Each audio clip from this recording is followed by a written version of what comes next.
On the scorching sands of a beach, a group of boys in their early teens are prodding the fine sand with metal rods, undertaking the perilous task of manual demining. It's a task fraught with danger, where a single misstep could lead to a fatal explosion. This is based on a true historical event. In 1945, Germany surrendered, marking the end of World War II. However, over the past 5 years, they had left behind 1.5 million landmines of various types along Denmark's extensive coastline. To neutralize this threat, the Allied forces coerced 2,000 prisoners of war into clearing the mines, effectively turning them into human mine detectors. The sins of the fathers are now being paid for by these unarmed boys. Many of them had only recently been conscripted into the war, and had become confused prisoners of war, with no prior experience with landmines. To address this issue, the Danish military dispatched instructors to train them in the dangerous art of manual demining.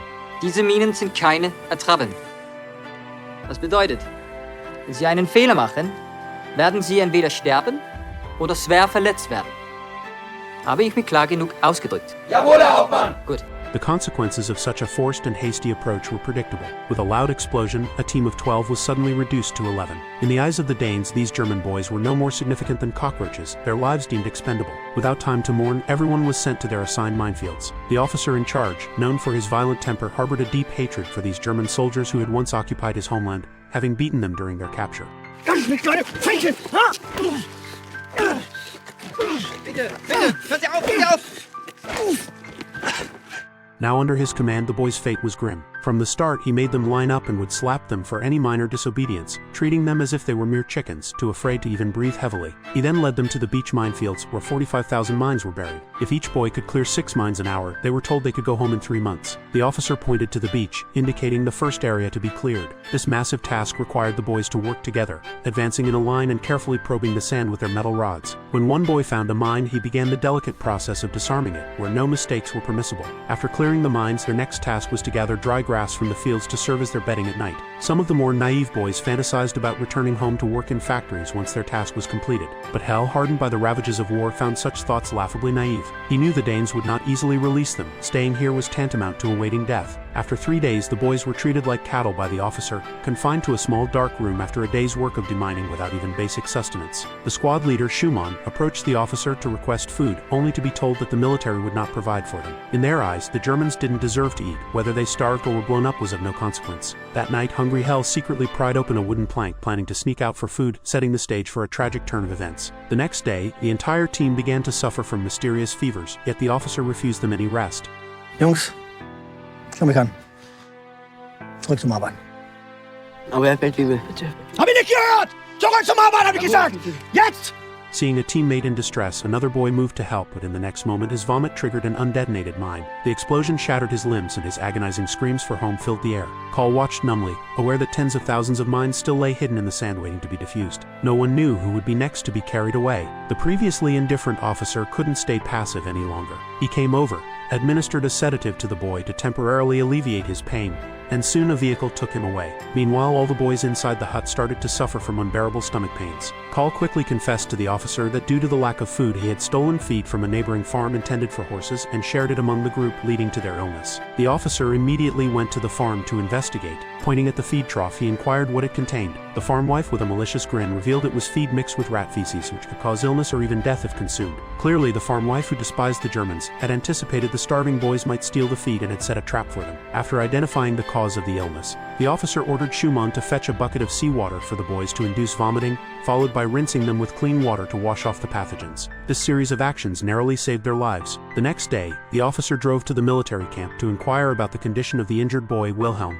only to be told that the boy had died. Perhaps out of guilt, the officer secretly brought back a box of food. This act was observed by the captain, who watched as the officer tossed bread at the doorstep and allowed the boys to come out and eat. Having not eaten properly for days, the boys devoured the food ravenously. After they had eaten, the officer addressed the boys, claiming to maintain morale, that Wilhelm had been rescued and sent back to Germany. The boys, believing this to be true, showed joy on their faces. However, the officer then stated that due to the reduced number of boys, the squad had fallen behind schedule, so each person would now need to clear 8 mines per hour. Thanks to a demining tool invented by Schumann, the boys' efficiency improved significantly, clearing a cartload of mines in an afternoon. They began to dream again about living normal lives, believing that clearing all the mines would earn them their freedom. However, they had underestimated the hatred the Danes held for them.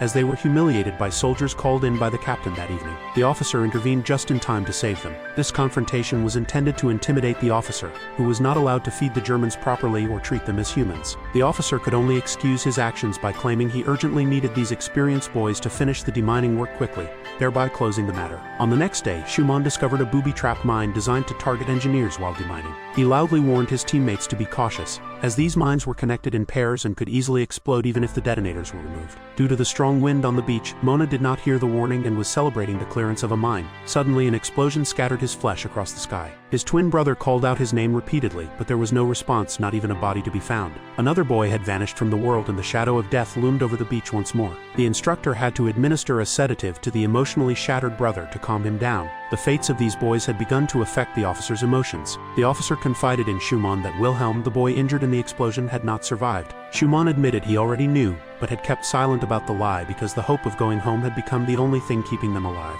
From then on, the officer no longer locked the boys up, and even made regular trips to the military camp to find food for them. As time passed, they successfully cleared the first safe area on the beach, where they could run freely and even held a football match. Everything seemed to be moving in a positive direction, but then an explosion occurred. The officer's beloved dog lay dead in a pool of blood, and he blamed the boys for their careless clearing, unleashing his fury on them. Hol den Ball. Hol den Ball! Wie ein Hund! Mit dem Mund! One of the boys was forced to kneel on the ground and pick up a ball with his mouth, obediently holding it in his mouth like a dog. The officer repeatedly slapped his cheeks, ordering him to kneel and bark like a dog. Despite humiliating the boy, the officer's anger was not appeased, and he ordered the young boys, still naive in their youth, to act as human mind detectors. Hell's protest ignited the officer's anger once more. Willst du was sagen, Soldat? Lächelst du? Findest du, dass ich komisch bin? The boys had finally submitted, walking hand in hand back and forth across the beach to clear mines, with every step carrying the potential for death. If a mine were to explode, it would not only kill the individual but also harm nearby teammates. After a day filled with dread, distraught Hell decided to escape, unable to bear the psychological pressure of walking on the edge of death. However, the others believed that enduring the ordeal would lead to their return home, and fleeing would only result in certain death. In the conflict, Hell was tied up. At this moment, a farm woman came seeking help. Her daughter had wandered into a minefield and needed rescue. Schumann didn't hesitate to start demining, but the twin brother, having lost his will to live after his brother's tragic death, walked straight into the minefield. He showed no fear, comforting the girl and sharing stories of his brother. Kennst du Werner? Ist ein guter Bruder. Sieht genauso aus wie ich. Ich will alles für ihn tun. The girl, sensing his sadness, reached out to comfort him. Schumann successfully created a safe path and handed the girl over to her companions, but the boy stayed put. He looked out over the beach where his brother had died, already knowing his decision, and walked deeper into the minefield without looking back. Witnessing the boy's death, even the typically stoic Schumann couldn't help but cry. The officer tried to console him, saying everything would be okay and they could go home after clearing the remaining mines. However, fate played a cruel joke on them. Just as the boys were loading the cleared mines onto a truck, dreaming of their future, a massive explosion occurred, turning everything to dust, including the hopeful boys and the truck. The story ends with the last 4 cautious boys completing their task, only to be taken to a new minefield by the vehicle that was supposed to take them home. The promise of going home was a lie from the beginning, deceiving both the boys and the officer. Furious, the officer confronted the captain, who remained indifferent. He told the officer that this was all arranged by higher-ups in Denmark, and no one wanted to see the Germans return home safely. If the officer persisted, the 4 boys would be executed. Faced with threats, the officer ignored them and defied military orders, secretly altering the list to save the 4 boys from the deadly minefield. He drove them to the border, telling them they were just 500 meters from Germany. The boys ran incredulously towards freedom. In this moment, the officer fulfilled his earlier promise with a kind deed, finally clearing the metaphorical mine from his own heart. Thanks for watching. Make sure you subscribe and turn on notifications so you can watch more videos like this.